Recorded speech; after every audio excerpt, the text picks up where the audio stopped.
playing music deep in the heart of Texas. Oh my Lord. I've been trying to go live.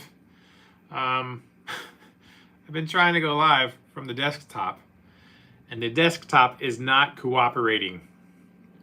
So I had to switch over. I'm using my iPhone. Let me see if let's see if this is coming out. Let me check it. There. Wow. Wow. Okay. We seem to be working. Let's turn that freaking down. Okay, now I can kind of monitor myself. All right. Hi. Sweet Lord Jesus up in heaven. It's been a hot minute since I've done any live streaming. So, it's Thursday. I just got done teaching lessons for the day. I thought I'd get on and do some live chatting on the YouTubes with anybody who wants to, who wants to get on and have a little chitty chat. I may play a little bit of guitar. I don't know how well it's going to come out because iPhone video, maybe it'll come out good. We'll see. So we'll take a couple of questions from people, anybody who gets on. I think I'm just going to talk and ramble on a little bit. Give some updates on RNA music, where we've been, maybe new guitars I've gotten. I never did do a new guitars of 2024 video. I probably should have done that. But yeah, let's see. So, okay. Let me grab a guitar. Ow. And see how that sounds. See how that sounds. I'm playing through Devil Cat Jimmy Jr. with my new fancy schmancy speaker cab that my friend Art, who lives not too far away in Van, Texas, built for me, as he's in the speaker cab building phase. Let's see how loud that was. Building phase. Well, that was not bad. Okay, I was just checking that on actual YouTube. Last time I've done any live stuff, the guitar playing always got really warbly and like it's underwater.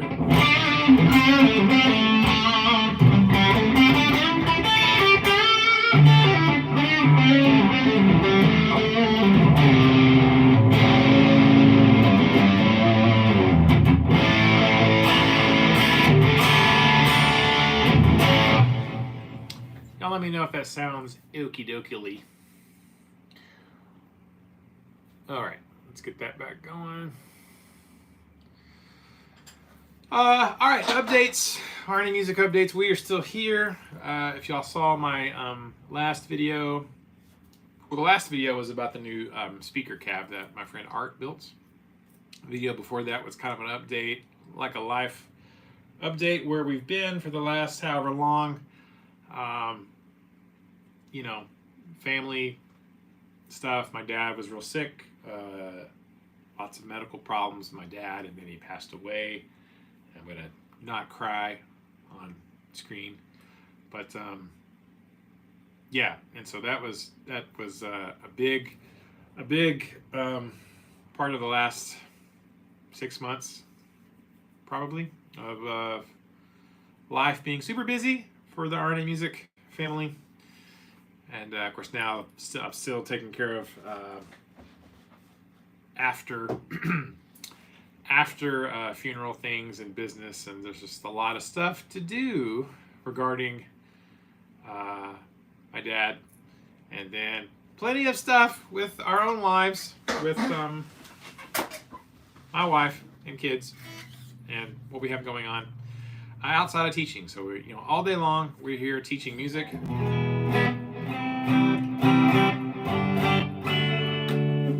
Teaching music, keeping the music alive for the next generation. Don't forget it. and you know, running a business. So our time has been very crunched for the last 6 months, for sure. Mrs. RNA has been extremely busy. She has gone back to college. She's taking college classes. She started this last summer. So Angela, when she's not here teaching music lessons, she is studying her face off. And she's been killing it. She's got a 4.0 in college. She's been taking classes like anatomy and physiology, physics, you know, algebra, all kinds of stuff. And she is murdering it. 4.0, president's list, all that kind of stuff. So she's been extremely busy outside of work. I've been managing a lot of stuff for my dad.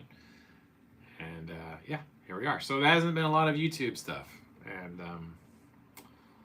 you know, I definitely miss it. But it is kind of time consuming to make YouTube videos. Shoot, edit, upload, all that sort of stuff. So, anyways, I'm here now. If anybody's watching, questions, concerns, guitar I'm playing. Let's talk about the guitar I'm playing today. Is USA Custom Shop Washburn Idol Boogie Street Guitars, the Ocho. Why do we call it the Ocho? Because it is number 8 of only 13 ever made. Look at that grain. Oh my God. So sexy. Want to touch the hiney. That's, I mean, that is just, that's amazing. Anyways, it's probably not coming off on screen very good, but this has been the guitar of the day today that I played in lessons. I had a student ask me today, here's a great talking point. I had a student today ask me, he's like, he's just kind of looking around the room. He's like, do you have a favorite guitar? I was like, oh man, that's a difficult question because I do own a fair few guitars. You can only see a few of them on the wall behind me, but there's some over there and there's some right there. Then I have some at home. So I have quite a few guitars, less than I used to. I've sold a couple, but I still have a lot of guitars. And it was funny questions like, do I have a favorite? Do I have a favorite? And I guess I do because my Gibson Explorer that I bought when I was 16 years old in 1992, first guitar I bought with my own money. Wasn't my first guitar. I guess it was technically my second guitar, but it was the first one I bought with my own money. 1991 Gibson Explorer. I bought it in 1992. It hangs on the wall next to my desk at the house. So I have my little desk at the house. And I've got a guitar over there, guitar over there. So my Gibson Explorer hangs at the house. If it was the house was on fire and I could only save one guitar, you know, it would be the Gibson Explorer. Just pure sentimental value. You know what I mean? It's a great guitar. It's a Gibson Explorer from the 90s when they made good guitars. And you know, I have a lot of memories with that guitar. So it's probably the favorite. Close second is probably got to be this USA Custom Shop Washburn Idol. Super fancy. I mean, I'm not going to tell you how I got it. Well, I got it from a friend. I got it from an amazing, amazing friend. My friend Nick, who I love, who is just the best dude of all time. I got this from my friend Nick. When these were brand new, these were very pricey, expensive custom shop. I only own one custom shop. Well, custom shop guitar. I was going to say one, but I guess you could count my CMG is kind of a custom shop CMG guitar. But this custom shop Washburn, very fancy, very nice, very expensive. And it hangs at the house as well. All the very valuable, but I guess emotionally important guitars hang on the wall at my house. So I guess number 1 would be the Gibson Explorer, the 91 Gibson Explorer. Next would be the Ocho. say the Ocho. It's really El Ocho. The Ocho. Love this guitar. It's beautiful. It has the deep carved top, which I just always thought was so amazing.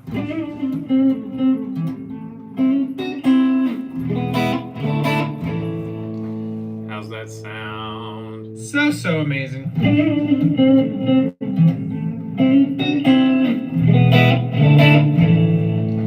How's that sound? Sounds fine. I'm so excited. The bane of my existence in the olden days of live streaming was getting the guitar to sound not like complete buttholes live streaming. So nobody watching, that's fine. Nobody's, and one person, oh yeah, one like, thank you. One person is watching, it's probably me.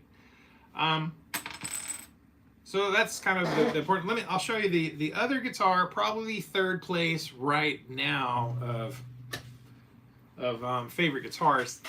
If I can get up. If I can get up.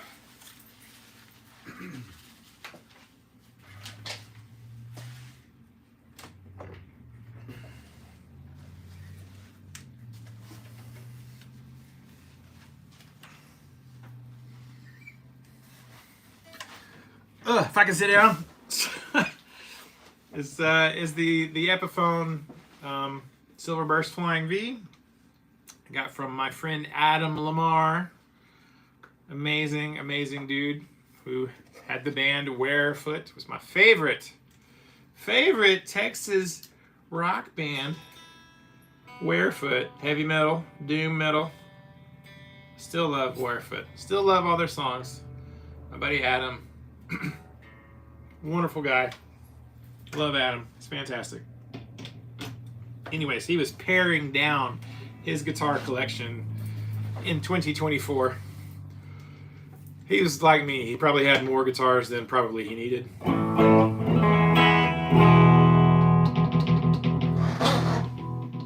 This one has a kill switch, but I always forget it has one and I never use it.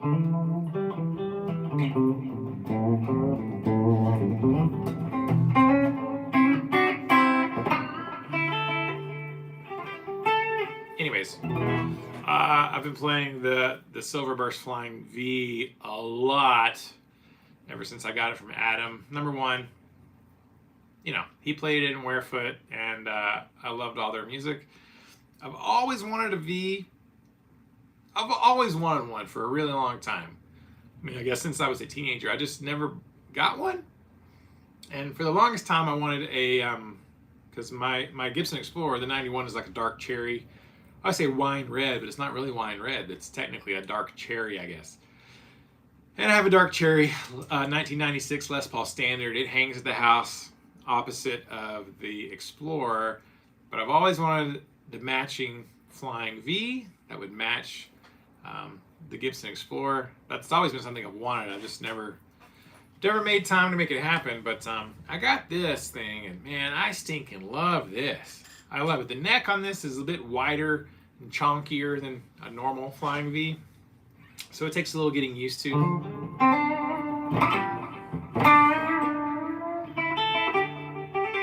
Clearly I've not played much guitar today, other than teaching, you know, Twinkle Twinkle Little Star to kids.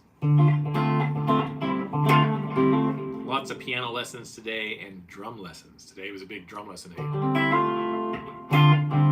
I have not a lot of guitar today. Not a lot of guitar, honestly, in general, after work. You know, teaching kids, not just kids, but teaching beginner guitar is not necessarily a crazy, technically challenging thing. So clearly I can still do that. Then when I get home, I have not been playing a lot of guitar after work, outside of work, just for the last 6 weeks or so with everything going on. I find when I get home from teaching, I just haven't been super motivated to play guitar as much as I have been motivated to play Xbox or PlayStation.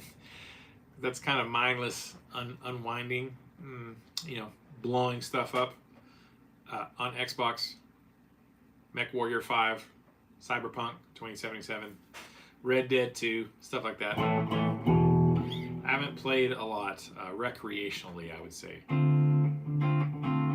need to. When I sit down and play with students and we play through songs, I played one ZZ Top song today with a student, and that was it was really fun. I really enjoyed it.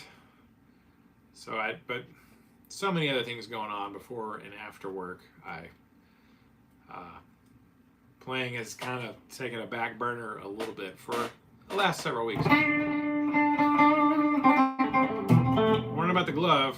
I hurt my hand this past weekend, and I hurt my friggin' knee. That's why I'm limping and I can't get up. Can't get up.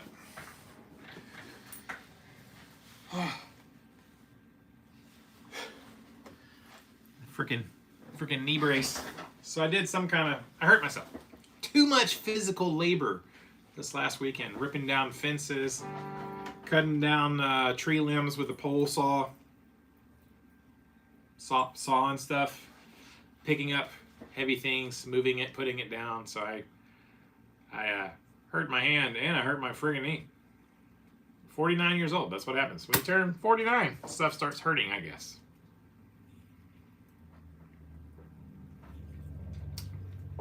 All right, so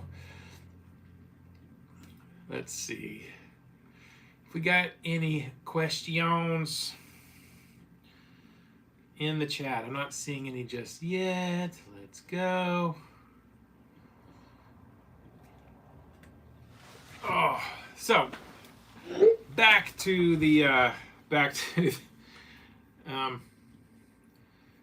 let's see. Customization. Back to the. It didn't do a friggin' thumbnail. That's probably not good. I should probably fix that. Well, I don't know if I can fix that right now. Whatever. Back to the topic at hand, favorite guitars. So this has clearly been, I know. God dang it.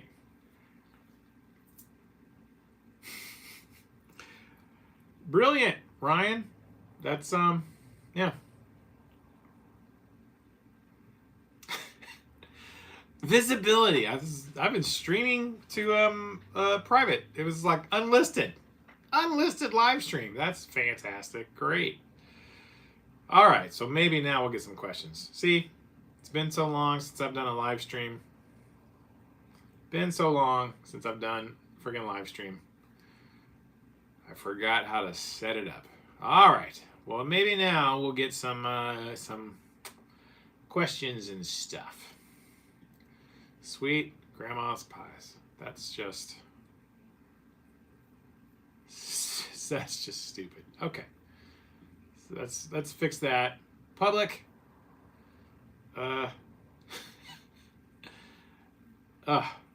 Dummy.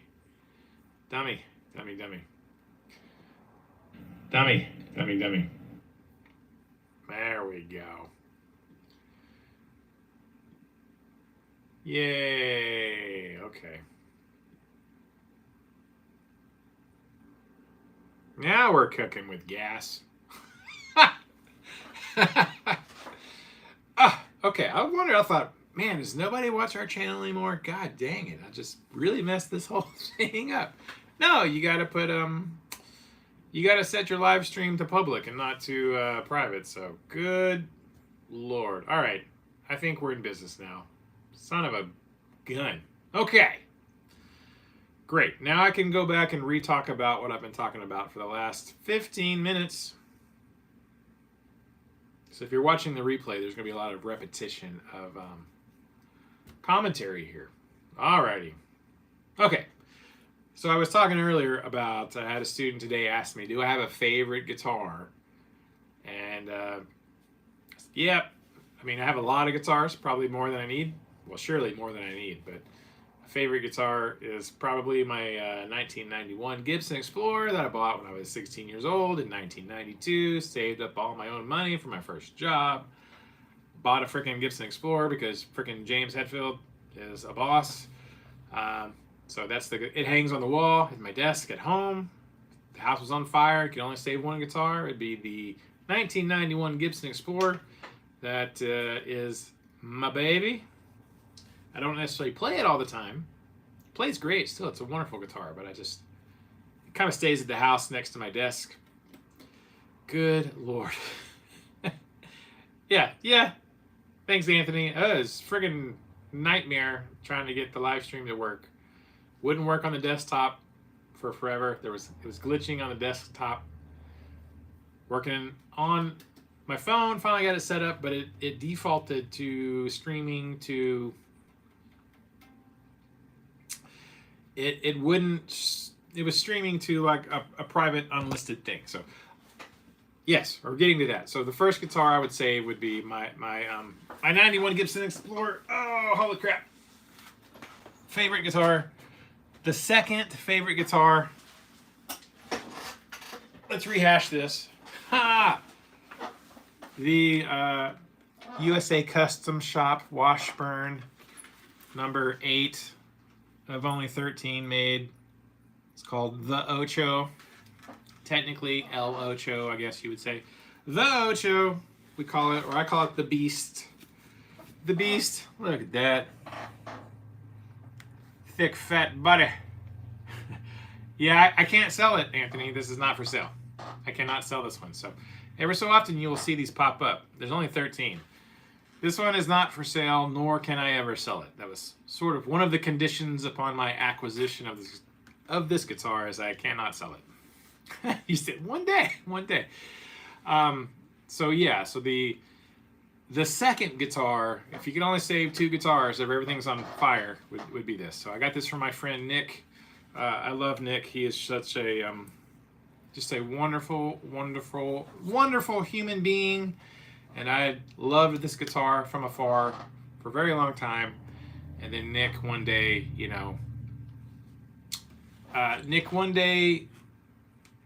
made it happen to where it was stopped being his and became mine. This grain is probably not going to show up on the camera very good, but like, man, this back, I mean, just the grain, mahogany, oh man, it's just so wonderful. So wonderful. And it's got real abalone inlays. I have a couple of other import guitars that have abalone blocks, and there's a difference between those abalone blocks and this abalone blocks. I bet those are fake. My guess would be they're fake. Abalone, a resin or something. This is legit. It's real. So yeah, this is the number 2 in the hierarchy. Hello, JJ's House of Jams. Hello, Shook Music Gear. Man, I'm so glad, you guys. I've been friggin' streaming for like 19 minutes to a private. It was unlisted. I'm like, nobody's talking. I guess nobody likes us anymore. Well, it's like you take a break from YouTube and everybody goes away. So I don't. I'm such a goofy goober. And such a goofy goober. Well, Anthony, if you ever come to Texas and you are planning on coming to visit, let me know ahead of time, because again, I don't always keep the Ocho at the shop. I do have quite a few of my guitars here at the shop. There's a bunch on the back wall. There's some right there that y'all can't see. I've got some over there. Usually the very, very important ones are at the house. Hello from South Texas. Is it windy in South Texas right now? It's been windy, super windy in East Texas the last couple of days, right? We got that big dust storm rolled in or blew in from West Texas and covered everything in dirt. So yeah, it's been crazy. So I don't know. It's the winds, right? Okay, anyways. So this was, again, a student today asked me if I had a favorite guitar, because he was just staring at all of them. I was like, yeah, my Gibson Explorer number 2. I just on a whim grabbed this. Angela came to work today, and she forgot her little adapter for her laptop, which is at the house. So I was like, all right, I don't have a student for a little bit. I'll run to the house and get it for you. And while I was there, I was like, I'm going to grab the Ocho. I've been meaning to bring it to work for like the last 2 or 3 weeks. I just kept forgetting. And I've got plenty of guitars here that I play in lessons and that I love and enjoy, and but I did. I just grabbed it real quick on the way out the door and brought it to work today. So I think I had 2 guitar lessons today. Lots of piano and drum lessons today. So I teach, a variety of instruments. I teach guitar, bass, piano, and drums / percussion. So it's not always guitar lessons all day long. So I think today I had 2 guitar lessons and the rest were piano and drums. So I only got to play it just a little bit today. Hold on. See, I'm going to forget what I already said because at the very beginning of this, when I was streaming to nobody, I said a bunch of stuff. I guess on the replay you'll see it. It's just, it's been a busy many months for us with the family stuff, and illness, and my dad passing, and funerals, and in the aftermath of that, I had to do stuff today with one of the insurance companies because we had a pipes bust at one of my dad's properties after the big freeze we had months ago, and broken water pipes, and I'm dealing with insurance companies and death certificates and just all kinds of stuff. So that's been crazy busy. All of my time outside of teaching lessons to kids and office hours has been overwhelmed with a lot of other things. And then, of course, now I'm fixing cars. I got multiple cars with multiple problems, and Angela's going to school. She's murdering it. She's got a 4.0. She's been taking classes since last summer, so she started back to college last summer. She had summer classes, fall classes, winter semester classes. Right now she's in her spring classes. She's studying her freaking face off, and she's killing it. Freaking 4.0. I always knew she was smart because she married me, so, she has to be brilliant. I always thought she was brilliant. But she's going back to school and doing some stuff. And, of course, she's killing it. But, you want to make straight A's in college, you just got to study a lot. So she's been busy with that. Outside of work, outside of teaching lessons, she's spending most of her time studying anatomy and physiology and physics, and what else is she doing? An algebra class, psychology, some other stuff. She took a music appreciation class because, why not? Murdered it. She's made A's in all of her classes. So that's probably her texting me right now. Oh, nope. It's my son. What time is it? 7:30. Okay. Her son Nicholas is texting me. Okay. So, let's see.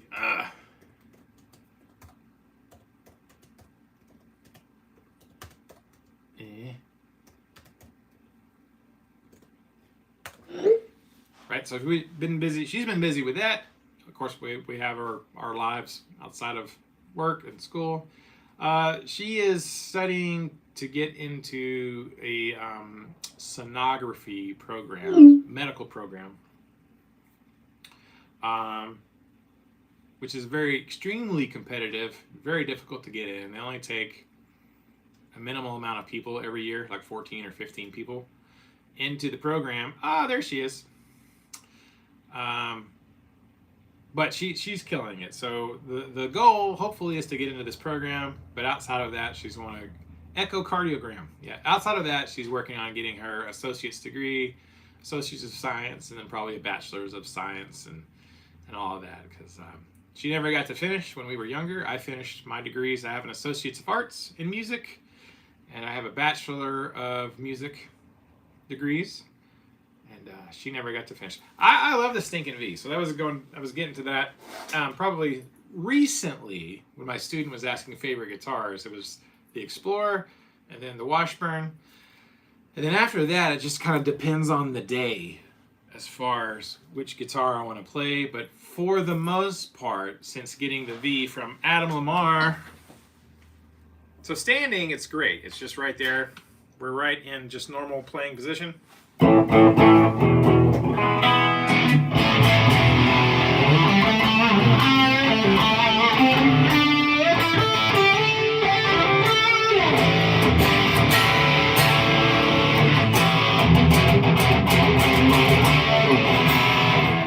Ow. Okay. Now I do the whole, oh, son of a gun. I do the whole classical guitar position anyways, like normal classical guitar. Even with my single cuts or the Explorers, I tend to do the classical guitar position.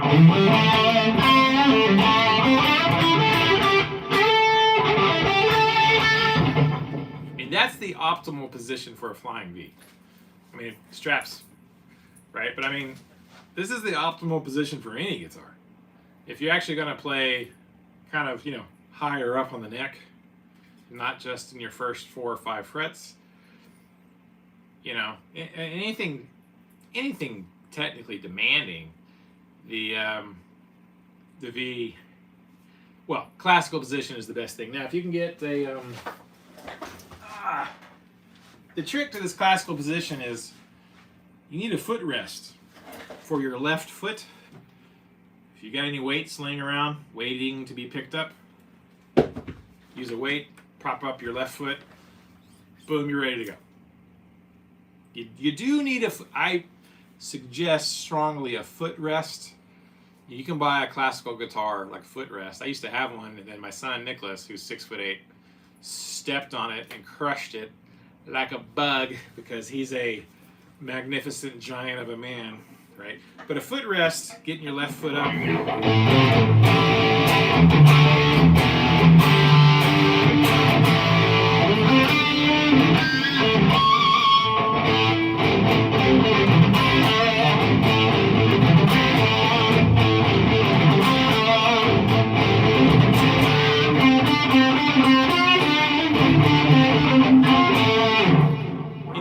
The footrest helps a lot. So now you definitely can't do, I call it side saddle. Side saddle is, guitar on your right leg resting. I mean, it's not easy to do that with a V.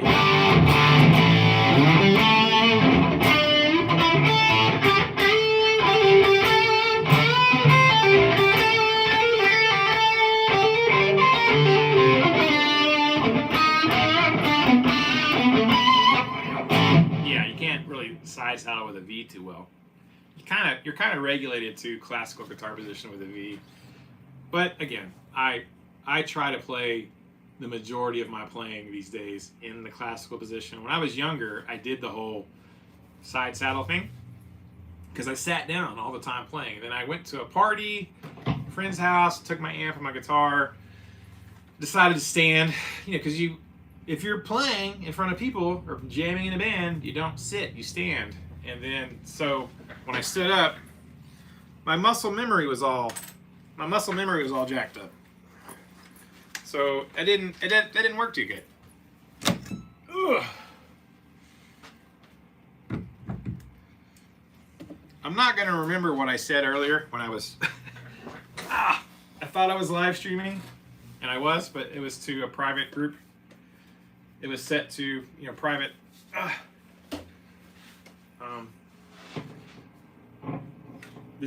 Most of these guitars may not be in tune.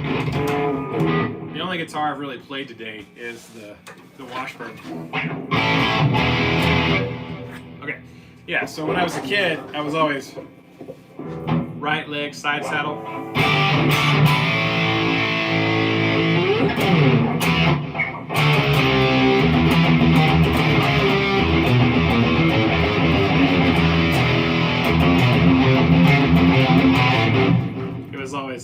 It was always like this, right, when I was a kid. Of course, I also didn't play a lot of leady stuff when I was a kid. It was all rhythm stuff.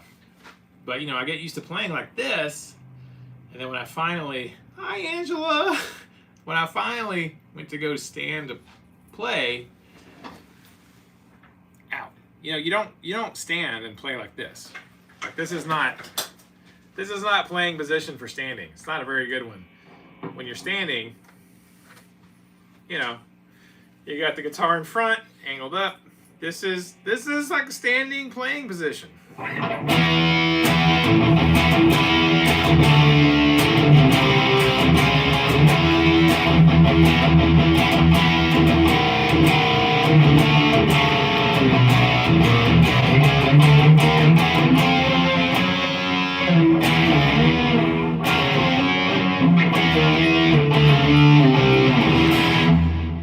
I can't think of anything to play right now, but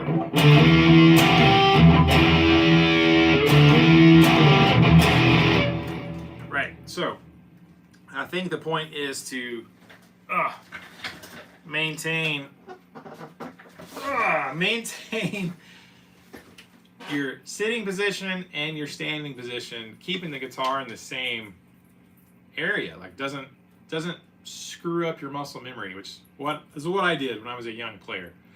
So I kind of had what I did when I was young. I just started playing standing up a lot more. But if I would have adopted this classical guitar position, guitar on the left leg, get a little footstool, or if you sit in a chair that's got a leg on it, or a stool, somewhere to put your left leg that gets it hiked up. And you can practice. You can practice sitting down.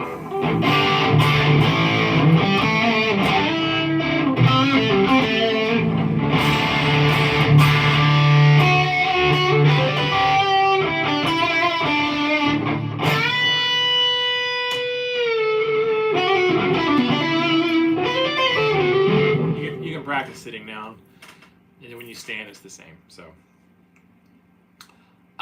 This is another one of the guitars I think I got in 2024. See, I forget what I said before I was streaming to actual people, so I'm going to probably repeat myself.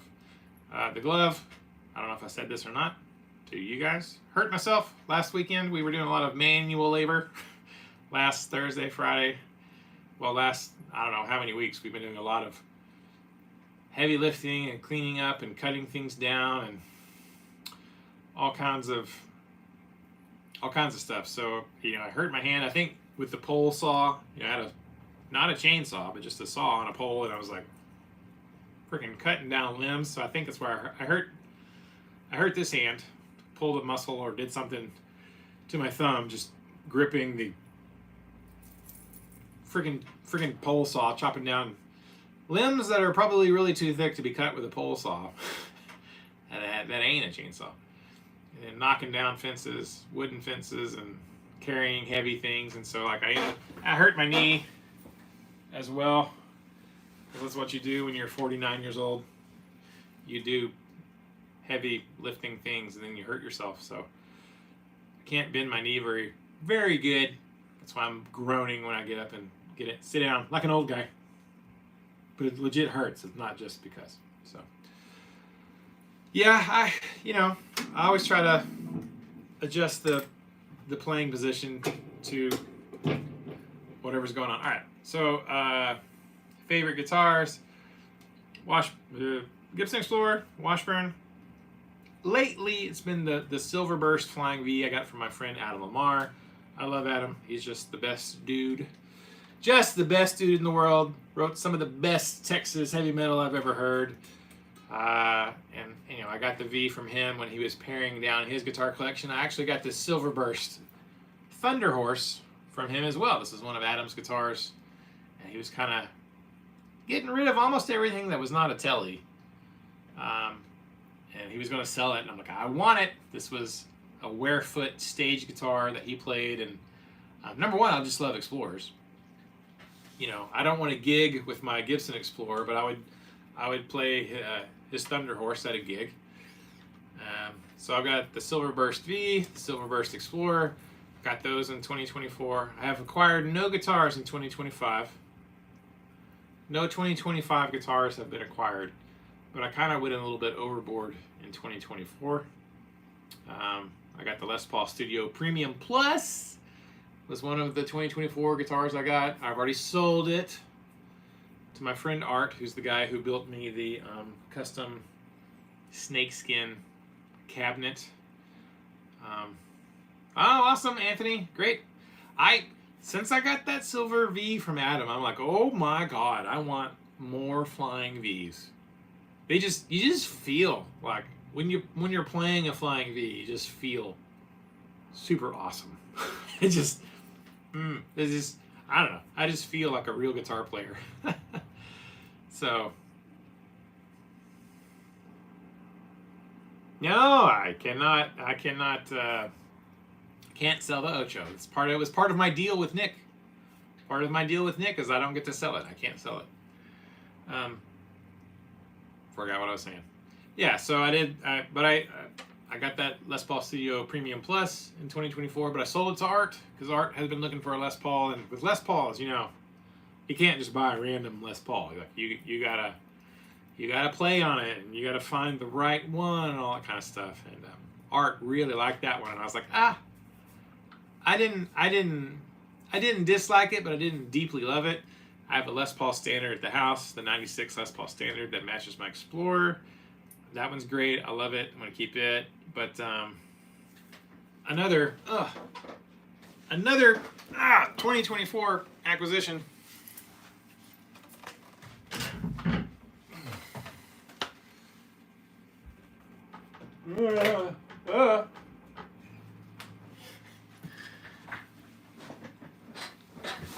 Oh, son of a gun.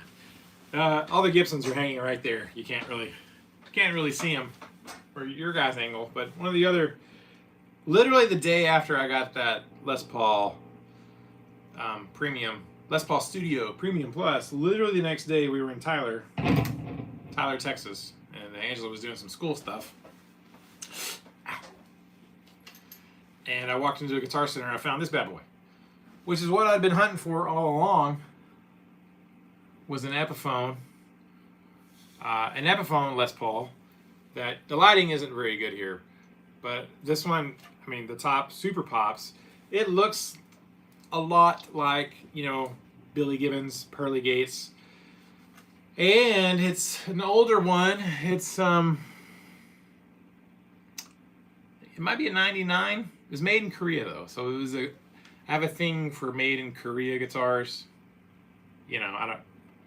In the olden times, in the dark times, made in Korea used to be like, ooh, nice, really good. It was just one step down from Japanese guitars, was the Korean ones. So Angela's sparkly blue Les Paul we have is it's made in Korea. So I just happened to find this.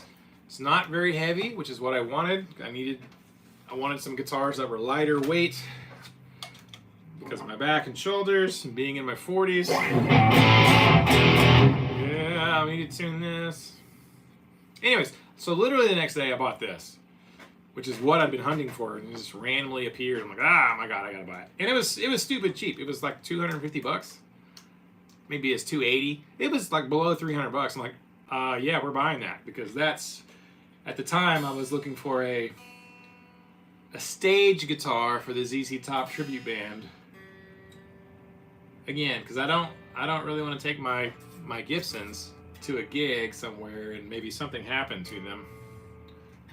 So I was looking for a little bit more affordable guitars that I could use for gigging and not worry too much about transporting and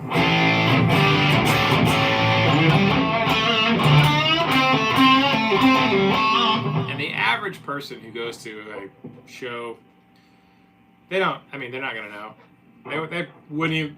The average person who's not a guitar player, I don't think is going to be thinking, oh, that's an Epiphone. Billy doesn't play Epiphone. Gibson, right? I mean, guitar players were like that. That's an Epiphone. Billy played a Gibson Les Paul. Really? You think so?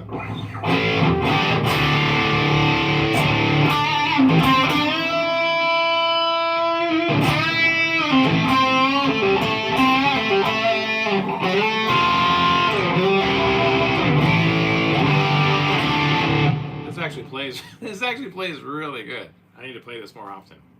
Anyways, that was it. This was a 2024 guitar. I like it. I don't play it a whole lot here at work. But it was a purchase with a purpose. Was to fill a role in in the tribute band thing, which is kind of on hiatus right now. I told the guys we were having scheduling difficulties, everybody getting together. The drummer lives in Fort Worth. I live here. Bass player lives here. He's very busy. Drummer's very busy. Job changes. He works for the railroad in Fort Worth and scheduling thing. And then, of course, my dad going through a host of medical problems and assisted living and then trying to find a nursing home. And I was like, guys, I just... My time outside of work is completely eaten up right now, so we're gonna just press pause on trace eliminators. It's like for a few months until I figure out what's going on with my dad, and then I'm still gonna be practicing ZZ Top songs while we're on a bit of a pause. If I feel like it, you guys are free to continue practicing ZZ Top songs on your own. We'll reconvene in a few months once I've gotten a handle on some things. So I have not really played, like I said earlier to somebody, I haven't played a whole lot outside of teaching kids, teaching students. They're not all kids, some are adults. Teaching students, I haven't played very much when I go home because there's so many other things that require my attention before and after work. So I haven't spent much time in the last 2 months, 3 months, whatever, like practicing the ZZ stuff. I'll try to sit down and play one of the songs I've already learned, just to kind of make sure I still remember it.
This actually sounds really good. Thank you, 1111 Guitar Dude 1111.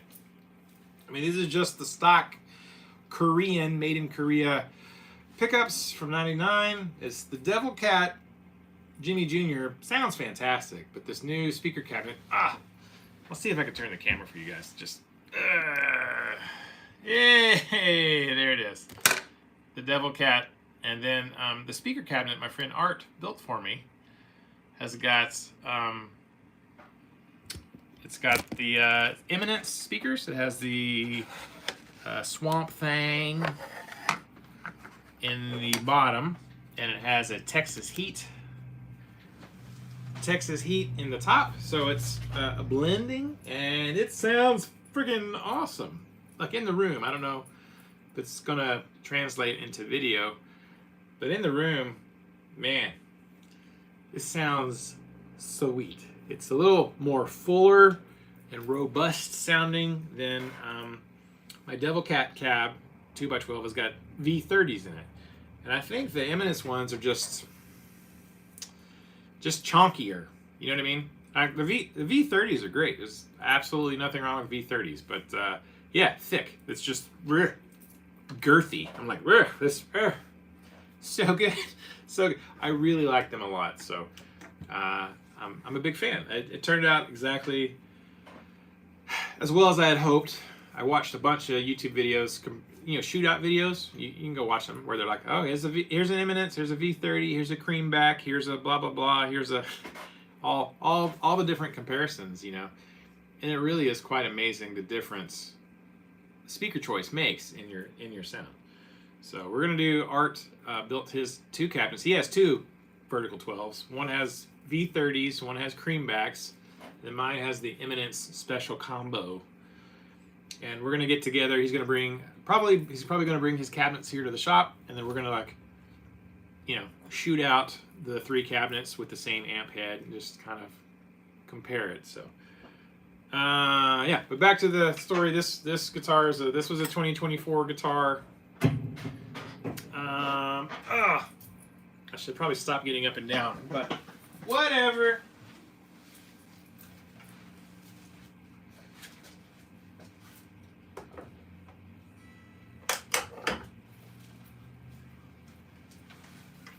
Ugh.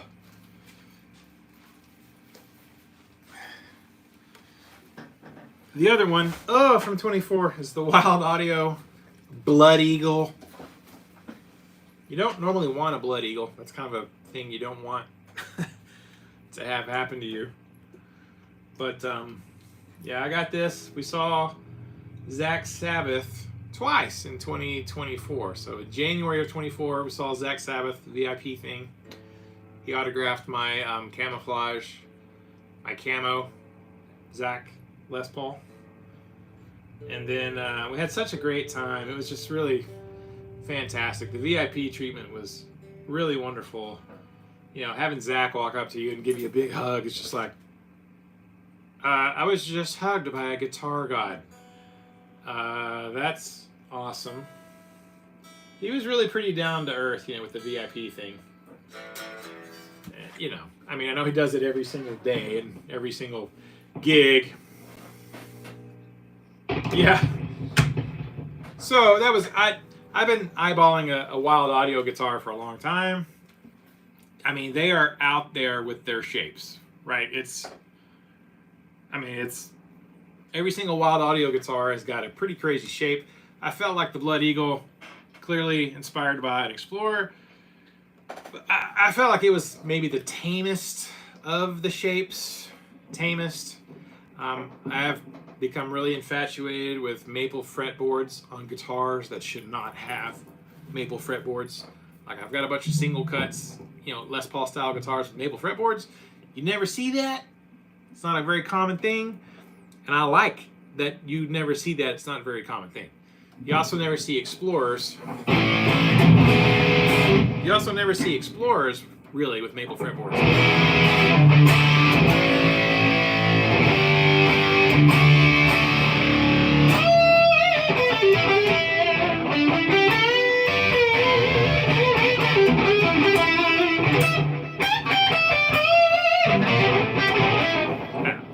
I like it. Anyways, I also really like this super nice flame maple veneer.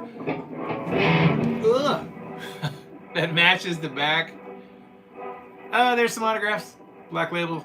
Zach Sabbath autographs. Zach Wild autograph on the back. Zach Wild. Maple neck, right? So, hello, Know Your Joe. Know Your Joe. Yeah. So, went to in December, like kind of my birthday present. Angela, the love of my life, and I went to Zach Sabbath was playing again, this time in Fort Worth at Tannehill's. So we went back. The first show in January, we got the VIP treat. I didn't actually purchase the VIP tickets. Just on a whim on Instagram, I messaged Barbara Ann, Zach's wife and manager, because every so often when I do a Zach thing or post something on Instagram or whatever with Zach involved, I tag Black Label Society and Zach in it, and she and Zach have seen some of our posts. Not that makes us friends or that they know who we are or any of that stuff, but I have promoted some Zach stuff and Black Label stuff and things in our Instagram social media. And so just on a whim, I messaged her and I was like, hey, I I've already got tickets, Dallas show, Zach Sabbath. Do you think it'd be possible for me to get my Epiphone camo Zach Wild guitar signed? I know, Wild Audio is the focus and that's the thing. And she was like, yeah. No, she messaged me back. She's like, yeah, no problem. Just here's the tour manager's number. Blah, blah, blah. Just let us know. We'll get you in. I was like, what? What? How is that? What? So that was really nice. She was extremely kind. She did not have to do that. So we kind of got into the VIP thing the first time. And of course, then I found out, the VIP stuff for the Zach Sabbath show, it's only like $100 for a VIP upgrade where you get to the meet and greet and the band and a picture and all that stuff. And I'm like, that is absolutely 100% worth it. Next time they come around, I'm just gonna buy the VIP stuff. And so I did. And December they came back, so I purchased VIP tickets for Angela and I, and we went for my birthday. So I got to see Zach Sabbath again, and of course this time I had already purchased the Wild Audio Blood Eagle. So of course he signed it, and it was super cool. So they always say don't meet your heroes. I've met some guys. I have met some guitar guys who are, Mark Tremonti. I have a guitar autographed by Mark Tremonti.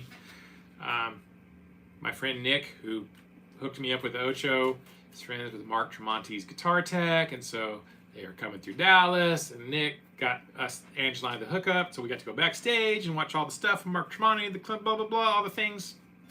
If you're nice, and you know people, and you're nice, sometimes things happen, and so we met Mark Tremonti and Alter Bridge Gus. Super nice guy, Mark Tremonti. Met Jeff Loomis, who's a bit of a hero of mine. Small show in Fort Worth. Of course, we're Schecter dealers. Jeff was with Schecter for a million years. Mutual friend who was in the band, supporting Jeff's band that I've known, got introduced me to Jeff, and we talked for a minute. Super nice guy. Super nice. Jeff, like, if you're going to be a douchebag, if you're going to be kind of Yngwie Malmsteen, kind of a dick, because you are amazing, so you get to be a dick. I mean, Jeff Loomis could be a huge douche because he's so good. No one's as good as him. But he was not. He was very nice, very humble. Everybody in his band was like, yeah, Jeff's great. He's so nice. He practices all the time. So I have met, and then the interaction with Zach was, both times was like better than I ever thought it could be. GI Customs, hey man. So the fact that Zach was super cool when we met him, I was like, oh yeah, I'm definitely gonna get the Wild Audio guitar I've been meaning to get for a long time. And anyways, got it autographed. So this was a 2024 guitar. Angela is so nice to me. She tolerates my guitar obsession so well. Of course, they are for me, they're tax write-offs. So there is that. Like every piece of gear I buy or spend money on technically is a tax write-off because we use it for business. It's like a mechanic buying tools. It's part of your job. So for me, I know that's not everybody's opportunity, but for me, that's my excuse. It's my excuse, right? Oh yeah, I don't know if I watched Robert's interview with Phil X. I need to watch that. So Robert's another super awesome guy. Now me and Robert have been buddies for forever.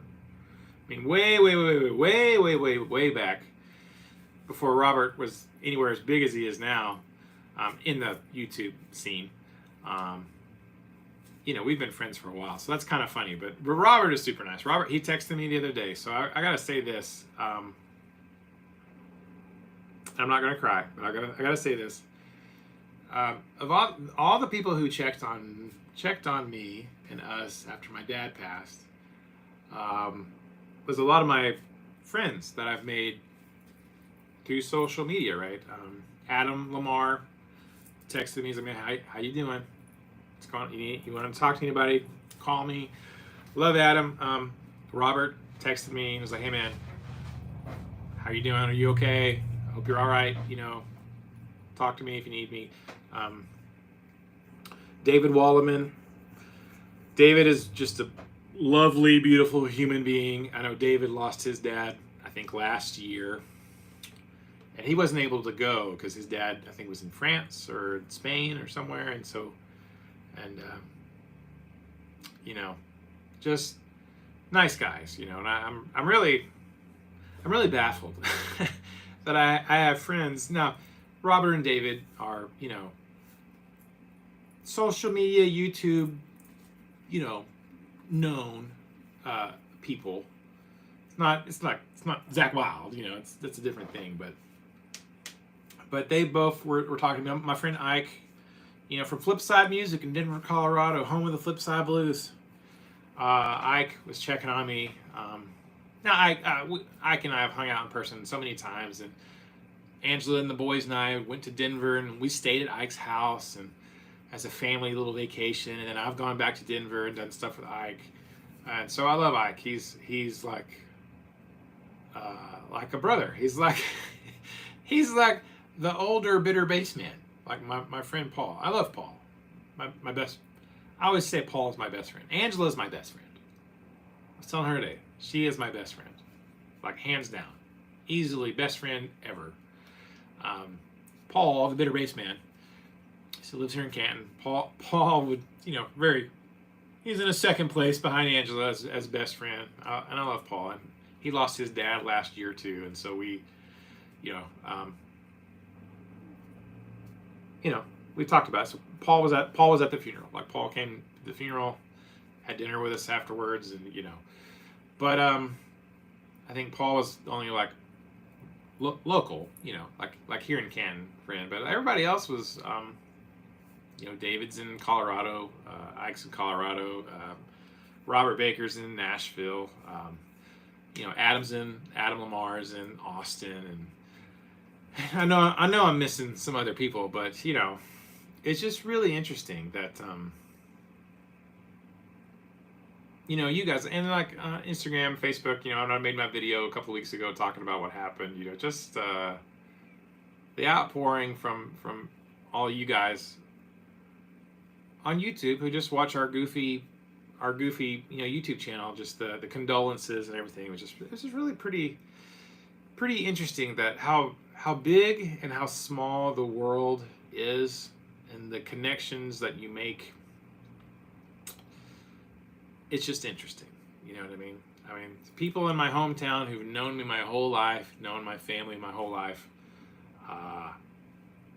you know, maybe don't hear as much as someone who I've only met through the magic of social media and YouTube cameras. Like, you know, it's pretty crazy. So thank you, Sheldon. I appreciate that, you guys. I know I've definitely missed making videos over the last 6 months or so. So maybe going live, maybe going live once a week would be a smart thing to do, just to sort of talk. I love doing the FAQ or the Ask RNA videos with Angela. She's my favorite person ever. I love doing videos with her. But it's a lot. We got to set up the camera, and I'm printing questions and doing all the things and set up lighting, and we stop teaching, and then we do the thing, and then I got to edit, and it's a lot. It's a lot of time that in this last season of our life we haven't really had that kind of time to do that. So that's why there hasn't been very many Ask RNAs. So yeah, GI Customs said sometimes just doing this is good for you. Yeah, I mean, like being able to talk to people, you know, is pretty nice. Cathartic. Catharsis, right? Do I have another guitar from 2024? I'm starting to get timelines confused because as you get older, I can't tell time on a large scale as well as I used to.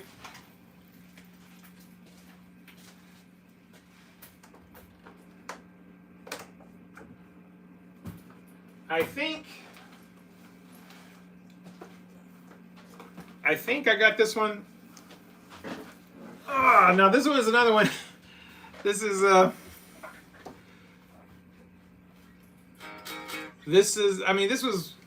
I think I got this one back from Adam. Now, I owned this originally, and I sold it to Adam a couple of years ago to fund the purchase of the 1996 Les Paul Standard that I got.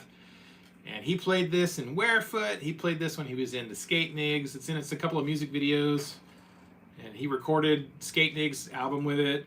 Anyways, I always missed it after I sold it to Adam. And of course, it just looks like on camera. This Schecter looks super sick. And my friend Pete,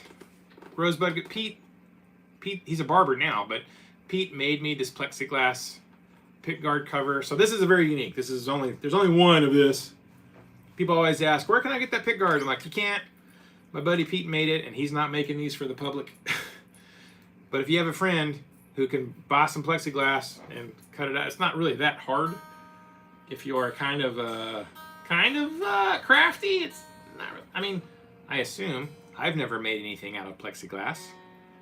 But Pete used to build hot rods. Like, you know, those super expensive hot rods that go for auction at like, you know, $500,000 for some old American hot rod car, restoring cars. That was Pete's livelihood for about 18 years before he became a barber.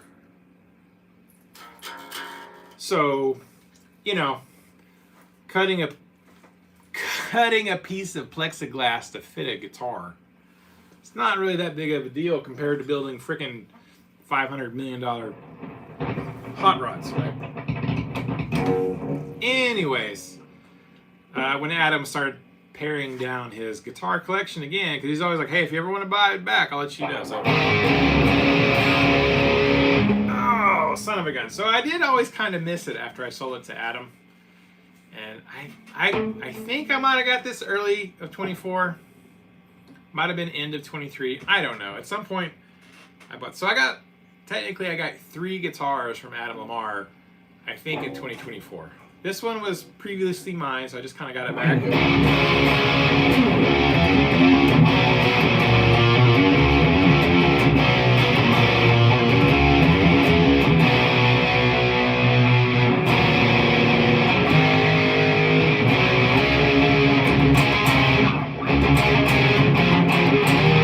Oh, I remember how to play it.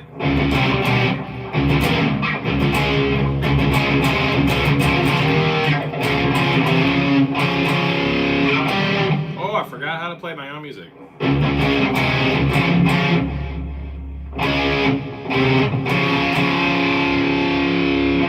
Oh.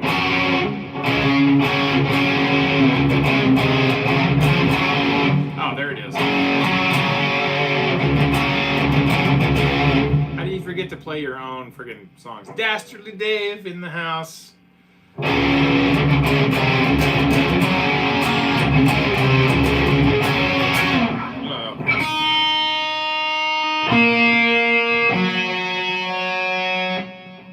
Dang F sharp string.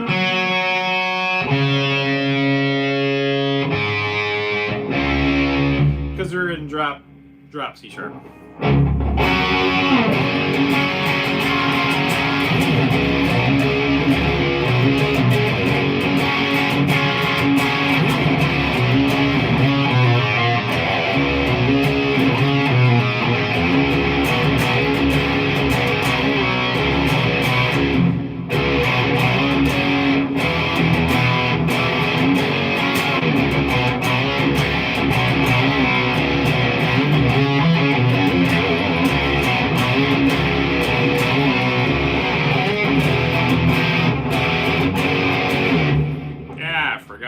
Songs.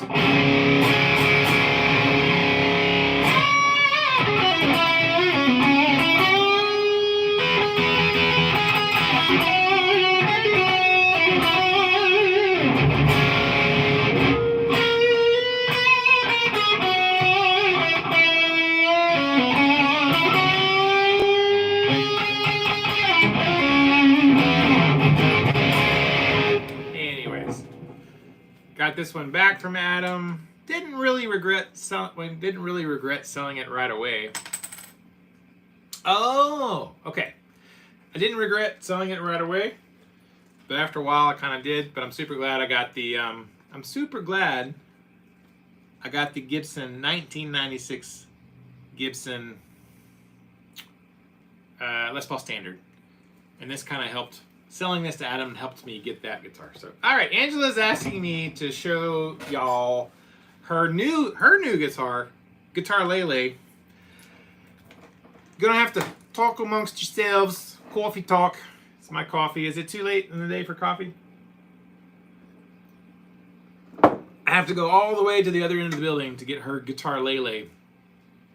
So it's gonna be dead air. So y'all talk amongst yourselves. Talk amongst yourselves in the chat. Ow! Son of a gun! Here I go. Here I go.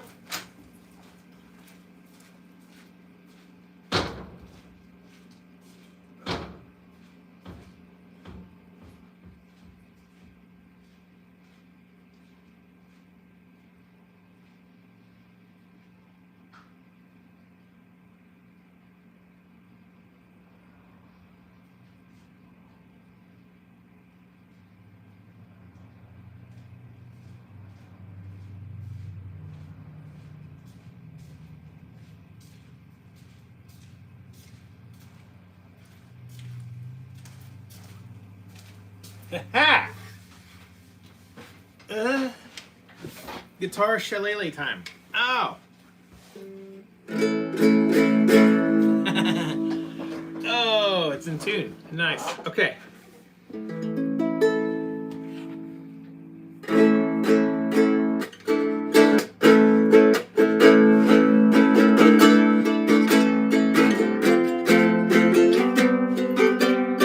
Oh man.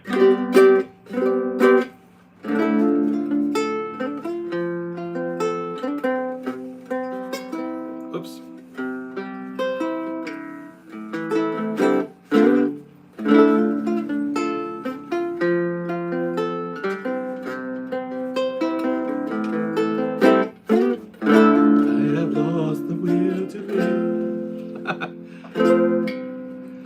Simply nothing more to give.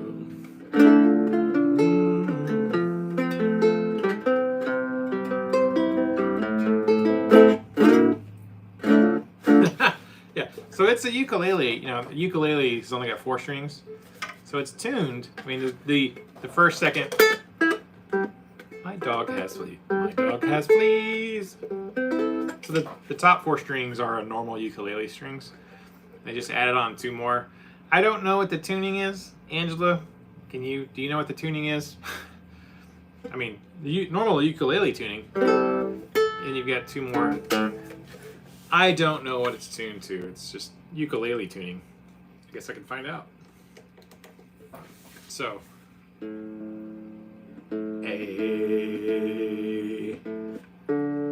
D, G, C, E.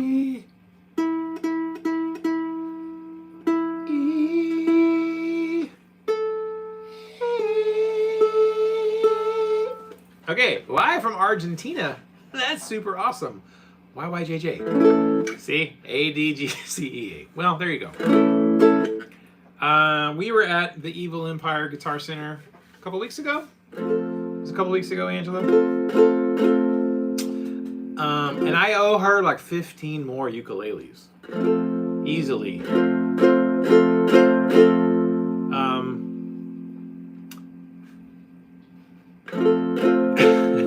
Anthony. So this is a Yamaha.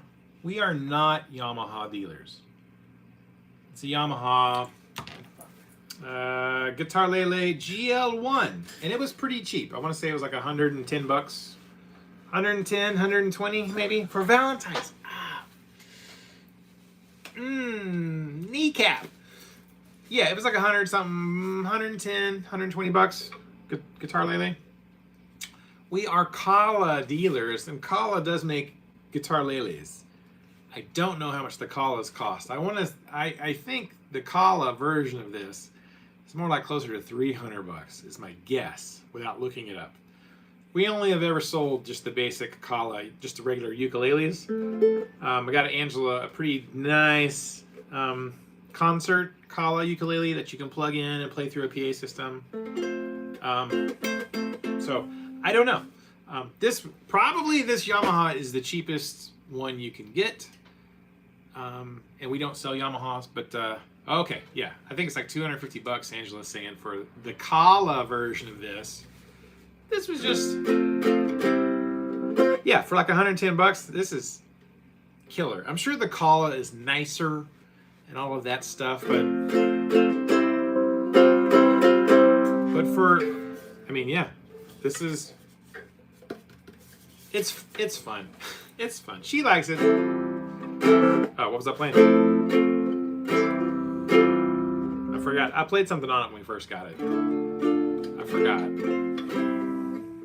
Oh. I was playing some ZZ Top. I was trying to play Jesus Left Chicago.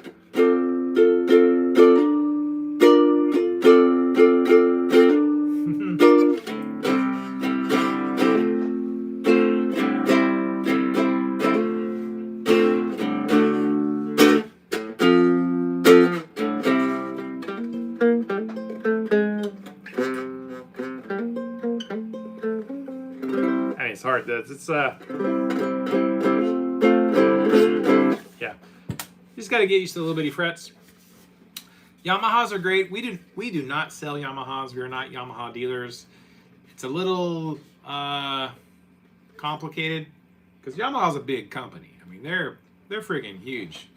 They make everything: motorcycles, chainsaws, motorbikes, four-wheelers, saxophones, tubas, guitars. But we always do recommend when we have students come in like, hey, buy a guitar, dude. Thanks for hanging out. Appreciate it. Students who are on budgets, we always recommend, hey, I do have it, Zach. I do have the Anthony. I'll show it to you in a second. We always recommend the Yamaha stuff because you get a lot of guitar or guitar lele for your money with Epiphone. Yamaha. So Yamaha makes really good instruments for the price, for the money. Hey, thanks, Paul. So I mean, we try to get students if they're looking. If I don't have a guitar for them, I try to help them find stuff.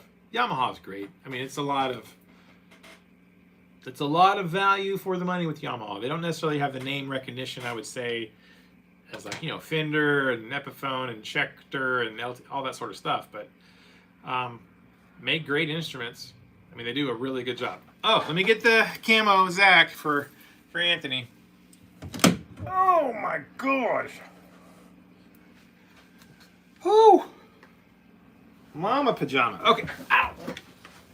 Yep. So there's the autograph from Mr. Zacky Zach himself. This thing is a beast. It's at least 10 pounds, if not 11 or 12. I need to. I weighed it one time and I can't remember. It's double digits. Super heavy guitar. Clearly the heaviest guitar I own, like by a long shot. It's super heavy. I like it. The first time I saw Zach with his of course was the Gibson Storm and Norman. This is the name of it, Storm and Norman. I think most of you guys are old enough to know who that is.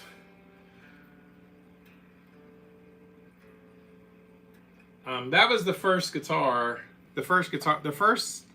Gibson I ever saw with a maple fretboard was Zach's, which his was a 70s Les Paul Custom, black, that they did the camo paint job to, and I was like, that's the coolest thing I've ever seen. Like, 8th grade me is like, oh my God, camouflage. Awesome. I loved it. So this is actually the guitar. Well, Zach's guitar is the one that started my infatuation with single cut Les Paul guitars with maple fretboards, because you just don't see that combination. I've actually looked at a few 70s Les Pauls that have the maple fretboards and necks and stuff, but I mean they're expensive.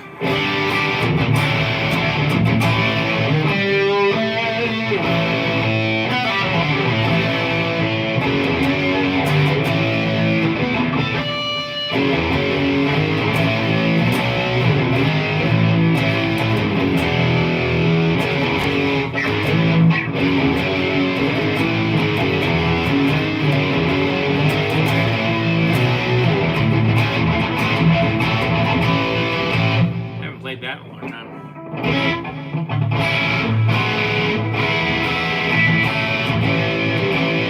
Got really thin strings on it right now, which is kind of crazy.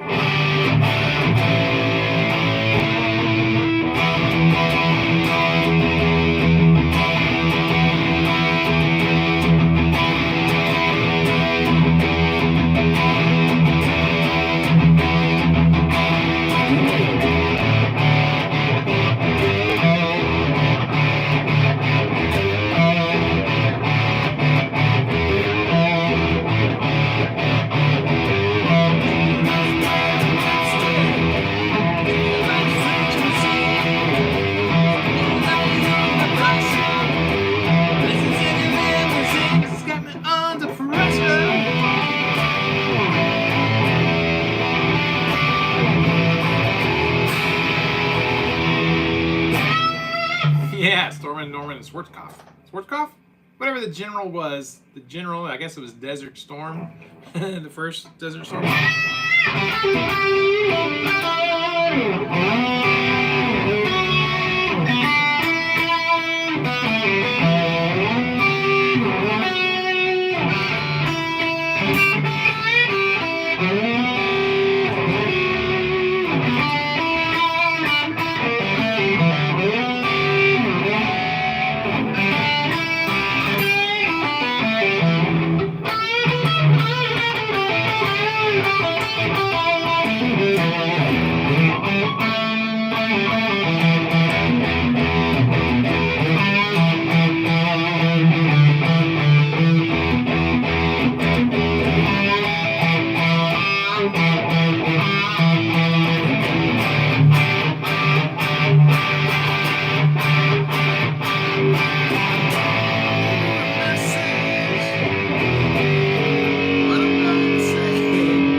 So it has the EMG HZs in it. It's like the HZ EMGs. I've never put the 8185 in here. I always intended to, and ow, I need to replace the Camden Man. Camden Man in the house. What's up, Camden Man? How are you, man? I always meant to replace these with the actual Zach 8185 set. I just haven't done it. I don't know if I want to keep it original. Why would you keep an Epiphone original? It's just an Epiphone, but you know, it would probably sound better with the 8185 in there. I just haven't done it yet, and they're not terrible. Like the HZ, the EMG HZs, they're not horrible. They're not, especially. I mean, if you're using a bunch of gain.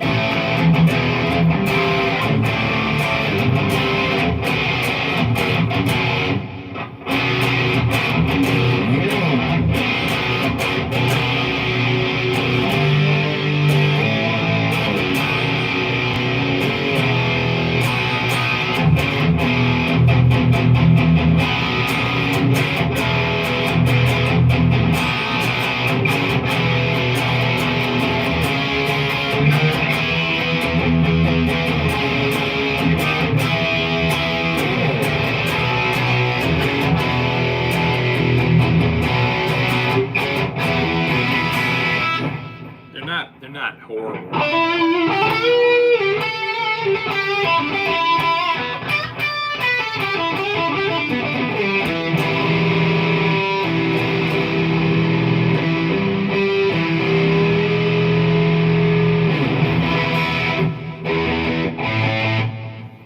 They're not bad at all. I mean, I probably will put the 8185 in there at some point. See, Anthony, you're killing me here, man, because like I gotta put this thing up, and I'm telling you, it is a beast. It's a beastie beast. Oh, I did do the wraparound bridge thing. I bought like an aftermarket tailpiece because, you know, Zach does the over-the-top bridge thing. I don't really care about that one way or the other. It was just more of like, hey, it's a Zach guitar. I mean, I didn't put the 8185 in it, but I did the top wrapping gold bar piece. Okay, let's move the V. That might be easier.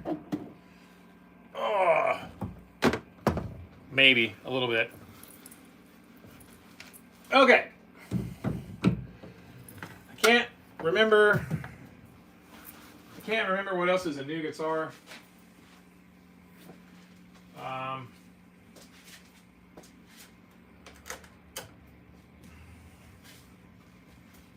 I think.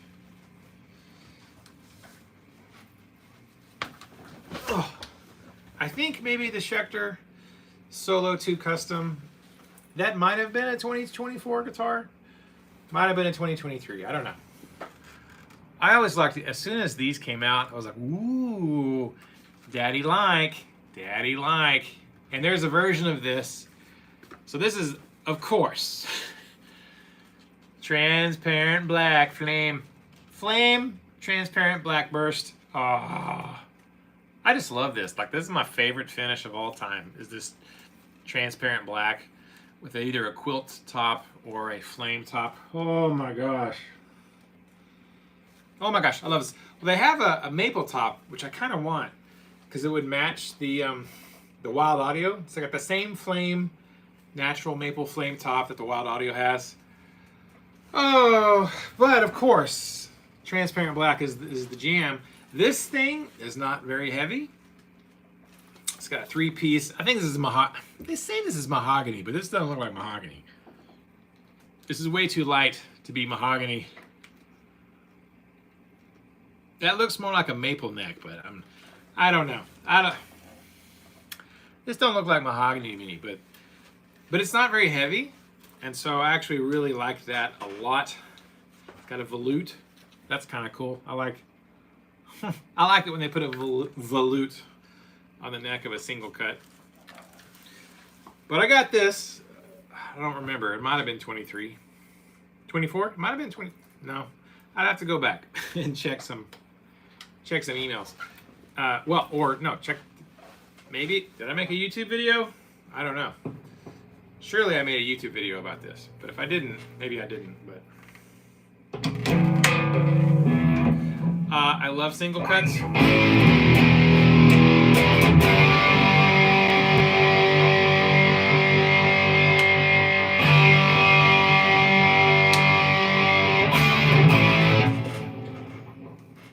Clearly, I like single cuts. I like Schecter. Schecter make great guitars for the money, especially on the used market. Used market, you get a lot of guitar for your money with a Schecter that's used. This has got locking tuners. I haven't played this.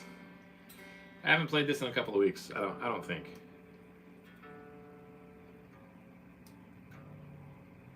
I cannot confirm this was a 2024 guitar. I don't know that it was, because I can't tell time anymore. But this had been one, kind of like the Wild Audio. This had been one that I wanted for a while when it first came out, and it was like a couple of years before I finally got it. The neck is pretty thin on this for like, you know, for like a Les Paul style guitar. It's a pretty thin neck actually.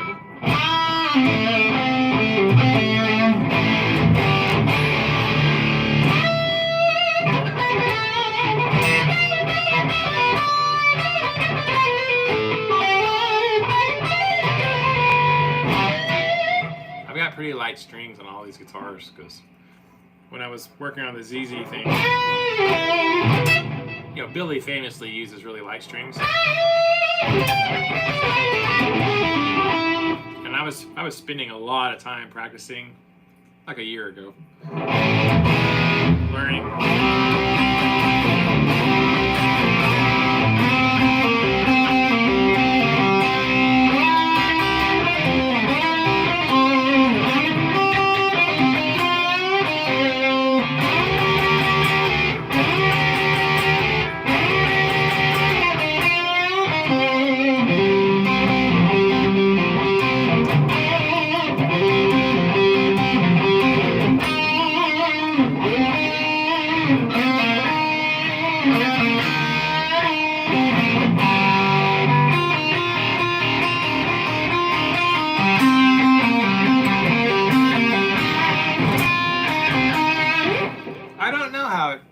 the Odin. I haven't played an Odin in a really long time.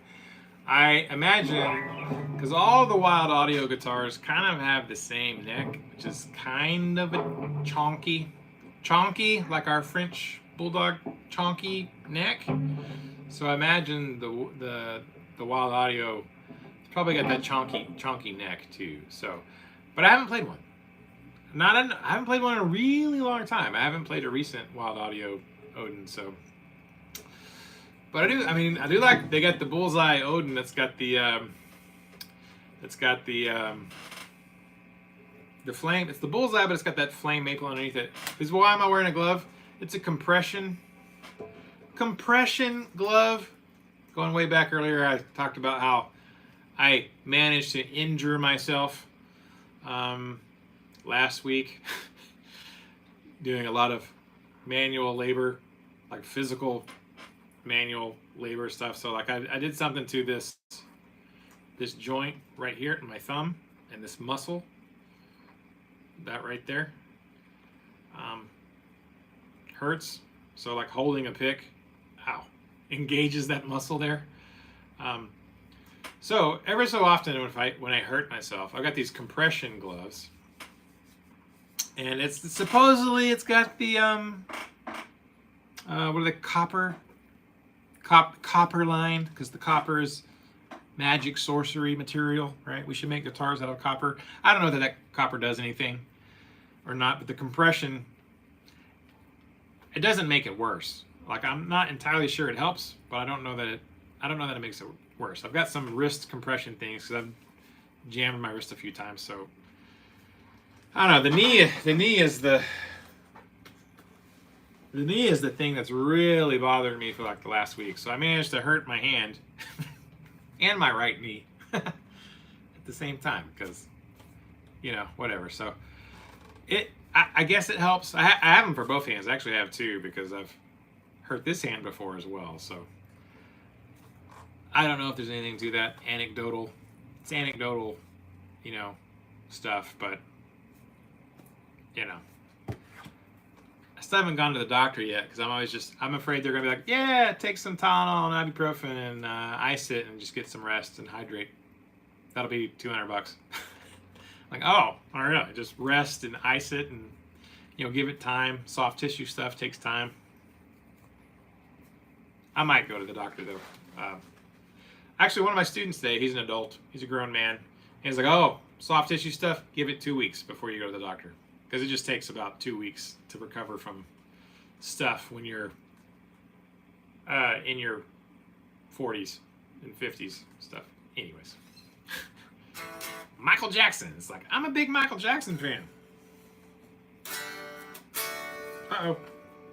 Oh. Volume. I was really light strings on this one too. I think I put nines. I put 8.5 and 9s on a lot of my guitars while I was grinding away at the Billy Gibbons solos. So, I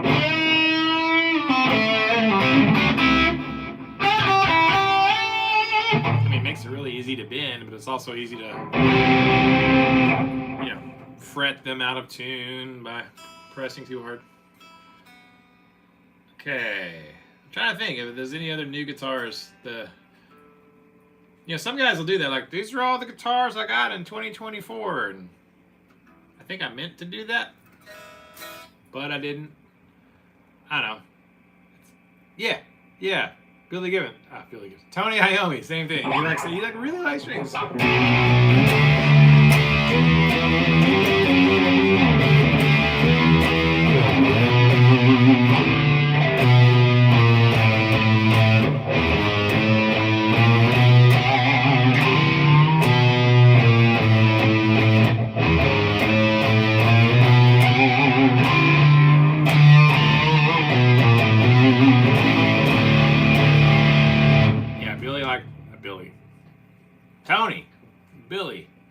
Tony and Billy. I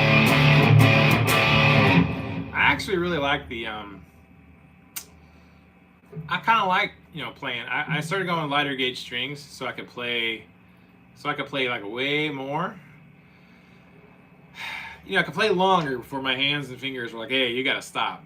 And I have kind of enjoyed the lighter gauge strings, just like how easy it is to play, and like how much longer you can play before you've torn the calluses off your fingertips and stuff. So you can feel a difference though, and when you go back to playing like tens or something, playing 8.5s, versus tens. When you feel the tens now, feel like, good lord, these are heavy. So.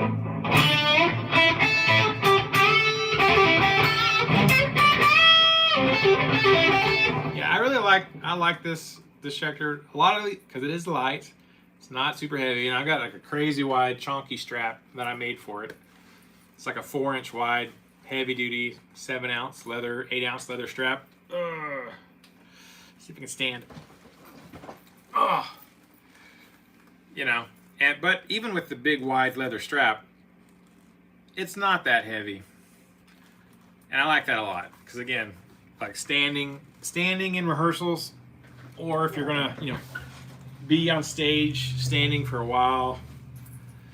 Man, lighter guitars, I have thoroughly enjoyed the lighter guitars, like the Flying V, and the Flying V is pretty light.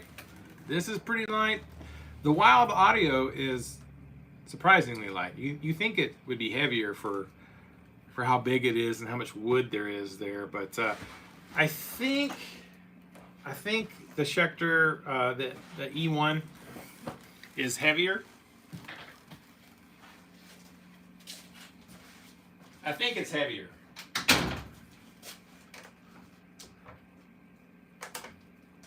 Yeah, just a smidge. Just a smidge.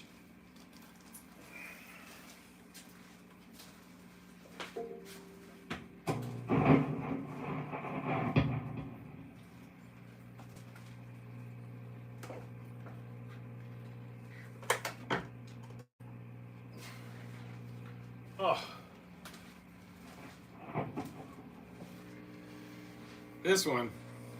I love this one. I'm sitting like an old person. Oh man. Oh man. I love this. Oh, my Solo 6. But this thing is heavy. I don't play these quite as often as I used to, because they're heavy. I mean, they are like 9 pounds probably.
Yeah, no, the super wide strap definitely helps with the weight distribution.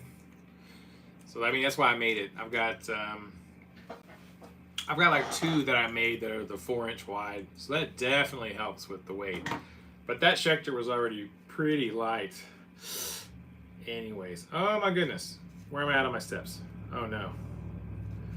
Okay, I've only got 7,200 steps today. Oh, kneecap, and I've got to go. Thank you, Sonic. I still have to go get 3,000 more steps today with my friggin' handicapness. Because I got, I'm on, this is day 1,616. Day 1616 of 10,000 steps a day. So I definitely have to go home in a bit and get a few more steps around the corner of my house. May not be a good idea with the knee brace and the knee pain, but I'm like, I got to get the steps. I was like, the whole point of that is not with, the whole point of that is like, no matter what, I get the steps. I did my steps when I had COVID. Every time I had COVID, when there was a foot of snow on the ground in East Texas, -3 degrees, 105 degrees,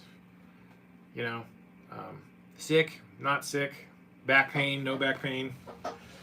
So, I kind of look at it like that. I'm like, it's not, walking isn't the worst thing in the world. It's not like I'm running a triathlon, or it's not like I'm in boot camp or in, whatever it is the Navy SEALs go through, like, or some crazy difficult thing. It's just getting 10,000 steps. So I have been doing, normally I take a 2-mile walk. Every single day is 2 miles, no matter what. And the 2 miles, in addition to my regular daily activity of moving around the shop, walking around Walmart, just doing general stuff, I will end up with 10,000 steps. I have been this last week, very short, small walks, rest. Short, small walks, rest. So, yeah. Now, it's a lot better than it was. Like this last weekend, it was pretty swollen. Angela can testify. The knee was pretty swollen this last, I guess, Saturday or Sunday. We've been icing it and stuff, and the swelling is way down, But, yeah, no. I mean, I'll have to get a wheelchair and, like, do this, because that counts as steps. I count that as, if you're rolling a freaking wheelchair, I mean, that's effort. You're burning calories. I've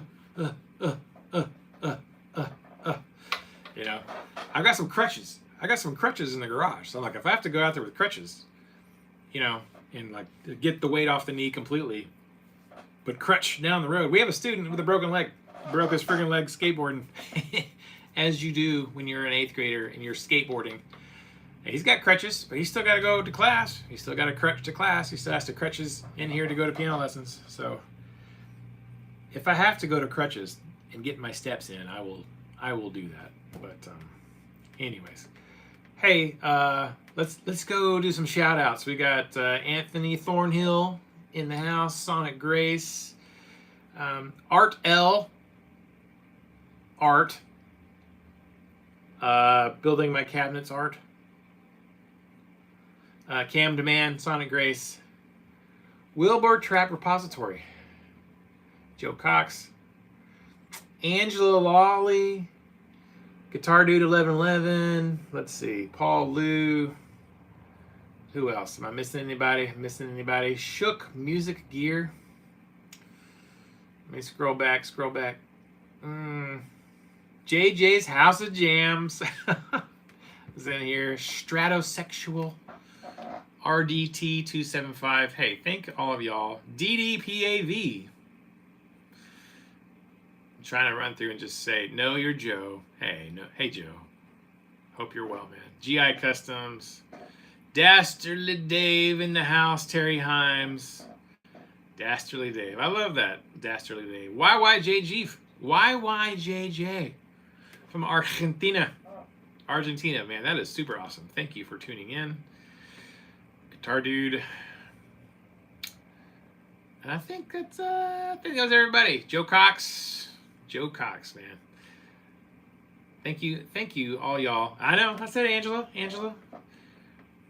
Sonic Grace. Thank you guys for tuning in. Again, if anybody watches this replay, like the first 19 minutes is me like talking to nobody because I didn't know it was on private.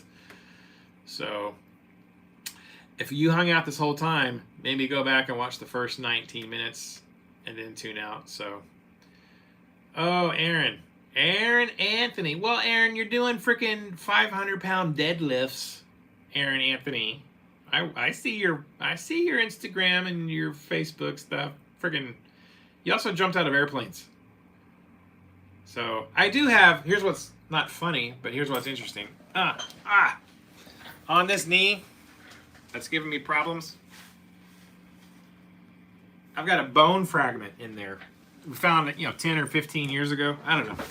I've always had problems with that knee, and I went into our chiropractor at the time, and he said, "Let's do an X-ray." So we did, and he came back, and I was sitting in the room like, "Well, I was just joking."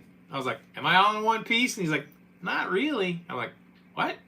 Turns out it was a little like shrapnel, like, you know, grenade shrapnel, but it's like a bone, piece of bone chipped off.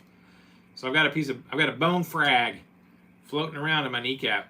And he's like, "Man, I bet if that turns the wrong direction, it really hurts." I'm like, "Yeah, I just never knew what it was." But still haven't had it scoped out. Maybe while we have insurance, I should do that. I don't know. Anyways, and where are you? Where are you? Aaron got bum knees. He's still doing freaking deadlifts. So, hey, thank you guys so much for hanging out. This is actually really nice. I enjoyed talking with you guys and playing and doing the YouTube thing. And maybe this will be a thing, doing like just a live hang and talk and chat and play a little bit. That might be a really easy way to get back into regular YouTubing. Thank you guys so much. I really appreciate y'all. It's been a pretty dumb crazy time for us the last however many months it's been. So, okay. Well, I think with that, I think Angela is summoning me. She's not. She's probably studying physics right now. But I have 3,000 steps to go get, and I have a bucket of Legos to sort through because I'm being super OCD right now, and I'm sorting Legos by color into different buckets. Yeah, I don't know why. Grief Lego sorting, probably. But thank you guys so much. We will see y'all in the next video, hopefully soon. And until then, keep the music alive. Oh, don't forget it. Music needs you. We need the music. Play guitar. Enjoy life. Have a good time. Let's see, how do I turn this off? I don't even know how to turn this off. It's been so long. All right. Thank you guys so much. We'll see you. Thumbs up if you want to. And we'll see y'all in the next one. Someday. Bye, guys. Thank y'all. Have a good night. Yes. Do you want the streaming to end? Yes. Because I have to go to the